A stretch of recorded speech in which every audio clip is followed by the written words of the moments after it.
RHS 2026 के लिए round 3 की काउंसलिंग स्टार्ट हो गई है। राउंड 3 में आप एलिजिबल हो या नहीं। हो सकता है आपको लगे कि मुझे राउंड 2 में कॉलेज नहीं मिली तो मैं ऑटोमेटिकली राउंड 3 में जा सकता हूं, लेकिन दोस्तों हर सिचुएशन में ऐसा नहीं है।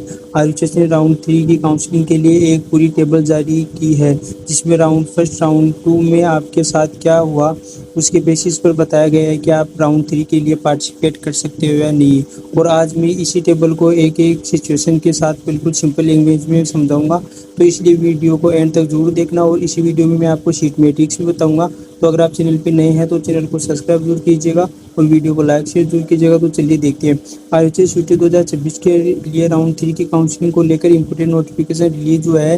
ये notification BSc nursing, BPT, BOPTMA, BMLS, BMRIT course के लिए है। नोटिफिकेशन में एक टेबल दी गई है। इस टेबल में 3 कॉलम है, जिसमें राउंड 1, राउंड 3 और राउंड 3 के लिए बता रखा है। यानी राउंड 1 में क्या हुआ, राउंड 2 में क्या हुआ, वो उसके बेसिस पर राउंड 3 में आपको एलिजिबल हो या नहीं। तो चलिए एक एक करके देखते हैं। सबसे पहले, अगर आपने राउंड 1 में पार्टिसिपेट नहीं किया और राउंड 2 में भी आपने पार्टिसिपेट नहीं किया तो आप राउंड 3 के लिए एलिजिबल है।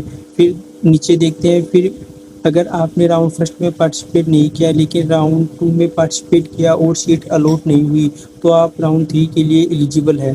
फिर उसके बाद में है, अभी यहाँ अब आपको यहाँ ध्यान देना है। अगर राउंड 1 में पार्टिसिपेट नहीं किया और राउंड 2 में सीट अलॉट हो गई लेकिन आपने अलॉटेड कॉलेज में ज्वाइन नहीं किया तो नोटिफिकेशन अकॉर्डिंग आप राउंड 3 के लिए एलिजिबल नहीं है।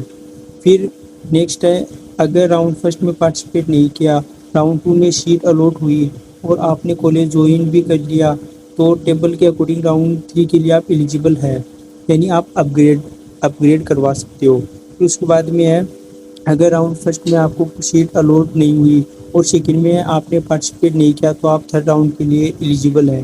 फिर उसके बाद में है, राउंड 1 में सीट अलॉट नहीं हुई और राउंड 2 में सीट अलॉट हुई लेकिन आपने ज्वाइन नहीं किया तो आप थर्ड राउंड के लिए एलिजिबल नहीं है, क्योंकि आपको सेकेंड राउंड में सीट अलॉट हुई, आपने ज्वाइन नहीं किया तो आप थर्ड राउंड के लिए एलिजिबल नहीं है। फिर है, राउंड 1 में सीट नहीं मिली, राउंड 2 में सीट अलॉट हुई और आपने ज्वाइन कर लिया तो नोटिफिकेशन अकॉर्डिंग आप थर्ड राउंड के लिए एलिजिबल हो, यानी आप जो अपग्रेडेशन है वो करवा सकते हो। फिर उसके बाद में है नेक्स्ट सिचुएशन। ये सिचुएशन सबसे सिंपल है। राउंड 1 में सीट नहीं मिली, राउंड सेकंड में भी सीट नहीं मिली तो राउंड 3 के लिए आप एलिजिबल है, मतलब आप राउंड 3 के लिए पार्टिसिपेट कर सकते हो। फिर उसके बाद में अगर राउंड 1 में सीट अलॉट हुई लेकिन आपने ज्वाइन नहीं किया और राउंड सेकंड में पार्टिसिपेट भी नहीं किया तो राउंड 3 के लिए आप एलिजिबल नहीं है। यानी इसका मतलब ये है कि अगर आपको फर्स्ट राउंड में कॉलेज अलॉट हुई और आपने फिर उसको ज्वाइन नहीं किया और सेकेंड राउंड में आपने पार्टिसिपेट नहीं किया तो आप थर्ड राउंड के लिए एलिजिबल नहीं है। फिर उसके बाद में राउंड 1 में सीट अलॉट हुई और आपने ज्वाइन नहीं किया और राउंड सेकेंड में सीट भी नहीं मिली आपको तो आप इस थर्ड राउंड के लिए एलिजिबल नहीं है। फिर उसके बाद में है, राउंड 1 में सीट अलॉट हुई, आपने कॉलेज ज्वाइन कर लिया लेकिन राउंड सेकेंड में पार्टिसिपेट नहीं किया तो आप राउंड 3 के लिए एलिजिबल नहीं है। फिर केस नंबर 12, यानी आप राउंड 1 की सीट आपने ज्वाइन कर ली और राउंड सेकंड में नो चेंज रखा तो आप राउंड 3 के लिए पार्टिसिपेट नहीं हो, यानी आपको फर्स्ट राउंड में कॉलेज मिल गया और आपने ज्वाइन कर लिया और आपने अपग्रेड से नहीं करवाया सेकंड राउंड के लिए तो आप थर्ड राउंड में पार्टिसिपेट नहीं कर सके। फिर उसके बाद में राउंड 1 में सीट मिली और ज्वाइन किया और राउंड 2 में भी सीट अलॉट हुई और ज्वाइन कर लिया तो आप राउंड 3 के लिए एलिजिबल नहीं है। फिर उसके बाद में राउंड 1 में सीट अलॉट हुई और ज्वाइन किया, फिर राउंड 2 में भी सीट अलॉट हुई लेकिन ज्वाइन नहीं किया तो आप राउंड 3 के लिए एलिजिबल नहीं है। तो दोस्तों पूरी टेबल को देखने के बाद एक चीज़ क्लियर है, राउंड 3 एलिजिबिलिटी सिर्फ इस बात पर डिपेंड नहीं करती कि आपको सीट मिली है या नहीं, आपकी round 1 participator, round 1 allotment letter joining, round 2 participator, round 2 allotment letter joining, ये सब मैटर करता है। इसलिए अपनी सिचुएशन को टेबल से प्रॉपर्ली मैच करिए।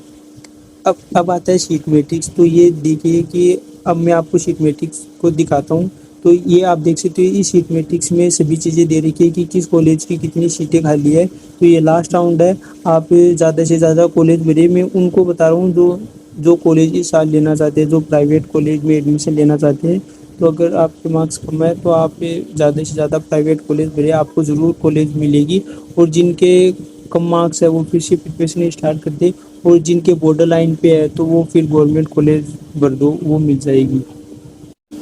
یہ شیٹ میٹرکس آپ کو میرے ٹیلی گرام چینل پہ مل جائے گی، تو وہاں پہ جا کے آپ دیکھ سکتے ہو۔ پھر شیٹ میٹرکس دیکھنے کے بعد آپ کاؤنسلنگ کروا سکتے ہو، اور جو کاؤنسلنگ ہے وہ بہت ہی دھیان سے کرنا ہے، کیونکہ یہ لاسٹ راؤنڈ ہے، اس کے بعد میں کوئی راؤنڈ نہیں ہوگا، تو اس لیے کیئرفلی کے ساتھ اور سوچ سمجھ کے آپ کو چوائس فلنگ کرنی ہے۔ اور اس ویڈیو سے ریلیٹڈ اگر آپ کو کوئی بھی ڈاؤٹ ہو تو آپ مجھے کمنٹ باکس میں پوچھ سکتے ہو، اور ویڈیو کو لائک شیئر ضرور کیجیے گا، اور چینل پہ نئے ہیں تو چینل کو سبسکرائب ضرور کیجیے گا۔ ویڈیو دیکھنے کے لیے دھنیہ واد۔ Thank you for watching this video. Thank you.